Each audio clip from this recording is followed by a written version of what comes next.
Hey guys, in this video I'm going to show you an updated 1-bar Magicka Templar solo build. I have tested by soloing Vet HM Falkreath Hold and Vet HM Thorn, and you can find both recordings and logs from these clears on the website guide in the gameplay section. I also added footage from soloing much easier stuff like Vet HM Halls Arena and Oakensoul World Boss to show off how hard this build stomps these. As I mentioned before, this build is also on my website, so if you prefer written guides over watching YouTube videos, you can read it there instead. The link will be in the description. Moving on to skills. This is the base setup that will work for most situations and which should be your starting point when making situational setups.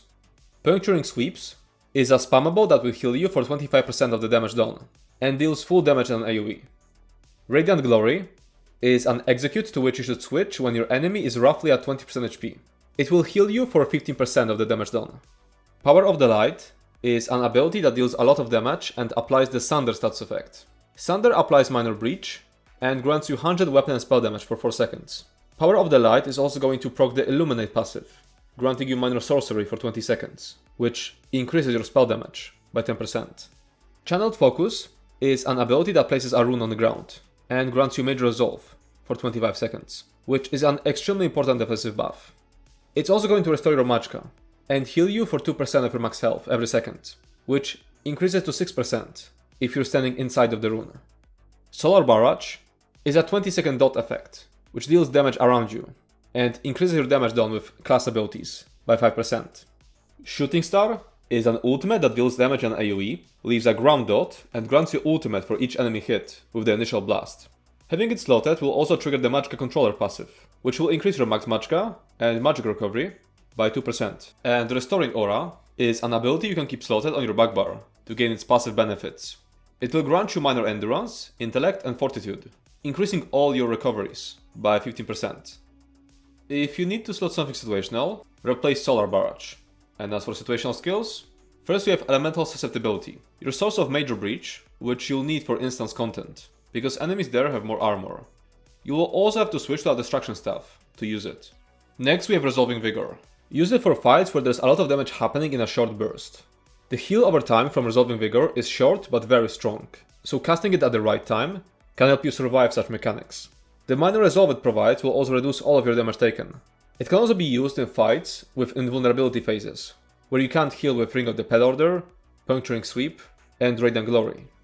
Silver Leash is a chain ability that you can slot in trash packs to stack enemies and get through them faster. Razor Caltrops is a source of AoE Major Breach, which can be used instead of Elemental Susceptibility in AoE fights. Next we have Revealing Flare. Use it for more difficult fights, where you need more damage mitigation.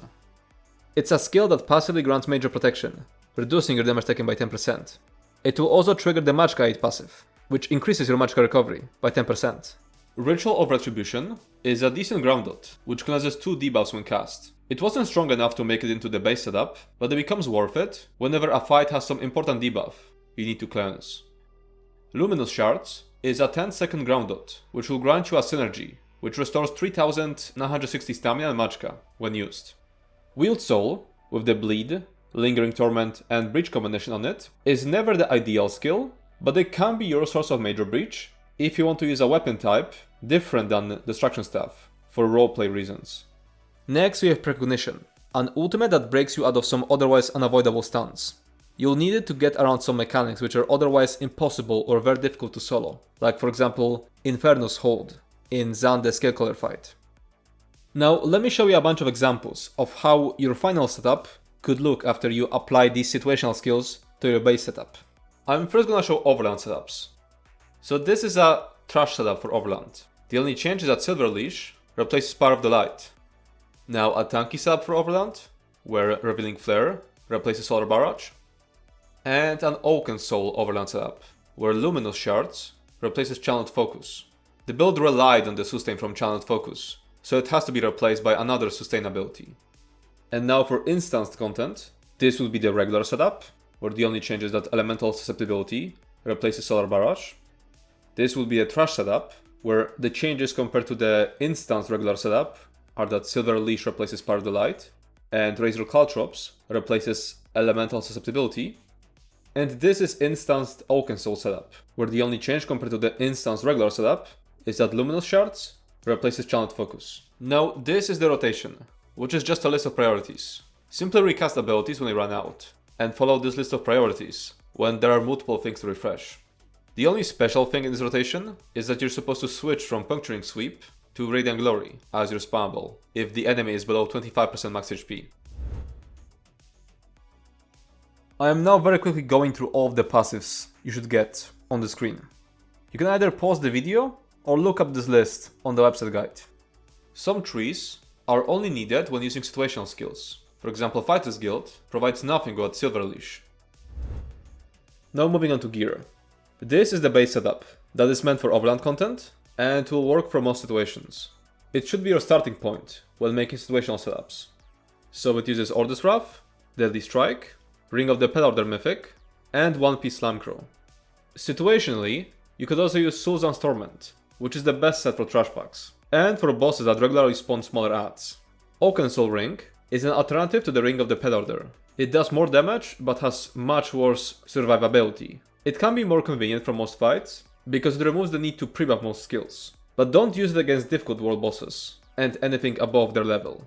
Etheric Lancer outperforms Order's Wrath when using Oakensoul Ring, instead of Ring of the Pale Order. Without Oakensoul, we can't fit Luminous Shards into our setup, which means Etheric Lancer stops proccing and execute once we switch from Puncturing Sweeps to Radiant Glory. Since it procs Standard, you should also change the Absorb Stamina enchant to Flame, or Poison in instance content, since Elemental Susceptibility already provides burning. Now this is a list of alternative gear, so gear that is easier to obtain and can be used while you work towards the best gear, which is basically just Tyburn Wattstalker. And the reason there's only a single alternative is because one of the sets from base setup, Order's Wrath, is also a crafted set. Now let me show you a bunch of examples of final setups you could end up with. This is an example of a crafted gear setup you can start with. It uses Order's Wrath, which is part of the base setup, but it's also a crafted set. And it uses Tyburn Wattstalker, which was listed in the alternative gear section. And a few pieces of Highland Sentinel to fill the gaps. The setup in the table uses only crafted gear, but if you already own some parts of the regular setup, like Ring of the Pale Order, you can start using them immediately. This is an instanced setup, which you should use in arenas and dungeons, where enemies have 18,200 armor, instead of 9,100.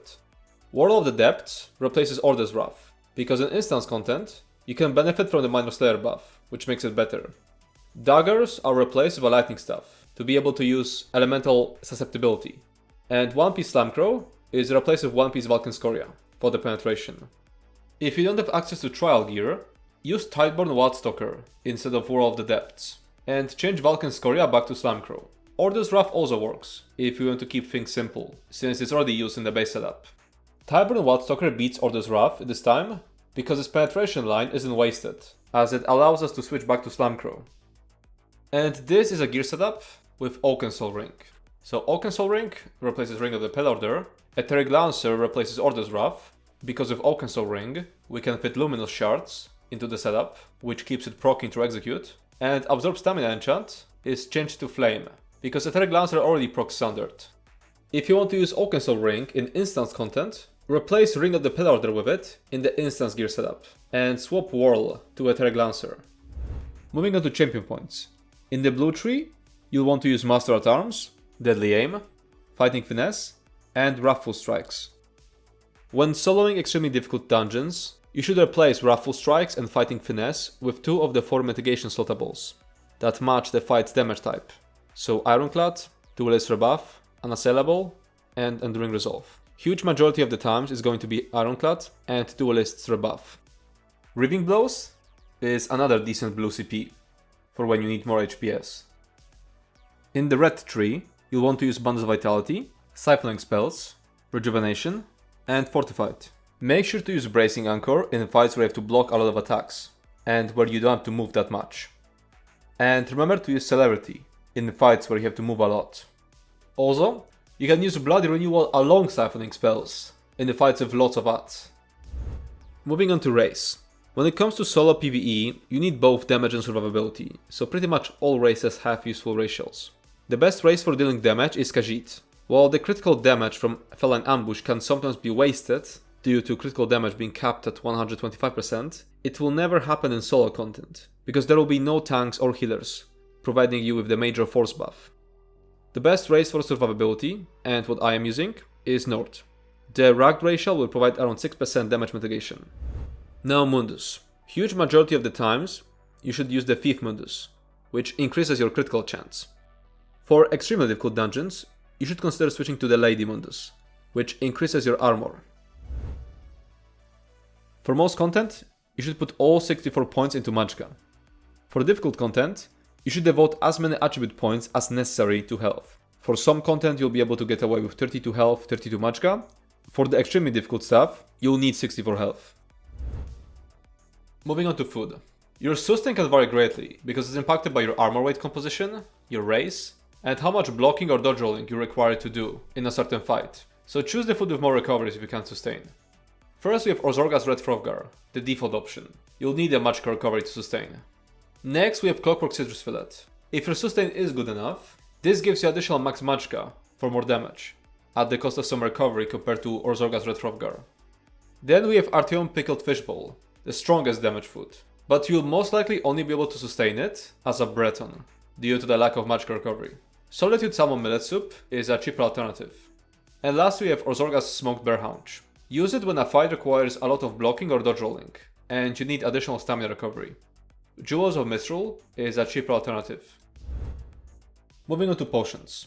Most of the time, you should use the magplar potions. They'll greatly improve your sustain, and provide major sorcery and major prophecy, which are crucial buffs.